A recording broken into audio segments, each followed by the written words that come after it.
ఇది తెలంగాణ ప్రజలకు తెలియదా? బీజేపీని 8 సీట్లు గెలిపించినందుకు దానికి ప్రతిఫలంగా ఇప్పుడు కేసుల నుంచి తప్పిస్తున్నారు, లేకుంటే సిబిఐ విచారణకు ఆదేశించట్లేదు, ఇలాంటి ఆరోపణలు మీ మీద వస్తున్నాయి.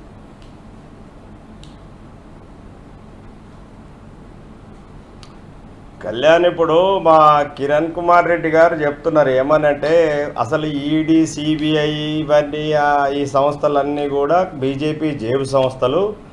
ఇవి కాంగ్రెస్ పార్టీనో ఇతర ప్రతిపక్షాల్లో హెరాస్మెంట్ చేయడం కోసం బీజేపీ ఉపయోగిస్తుందని ఒక పక్క చెప్తాడు. ఇంకో పక్కనేమో మేము సిబిఐని మీద పెట్టాము, సిబిఐ ఎంక్వైరీకి విచారణకు వేసామని చెప్తారు. అసలు మీకు ఆ సంస్థల మీద నమ్మకం లేనప్పుడు సిబిఐ విచారణ ఎందుకు వేసారు అనేది ఒక క్వశ్చన్. రెండోది వారు ఏమన్నారంటే బీజేపీకి ఏదో బీఆర్ఎస్ సపోర్ట్ చేస్తుందని చెప్పారు. మాకు కాదు, ఆల్రెడీ చరిత్ర ప్రూవ్ చేసింది.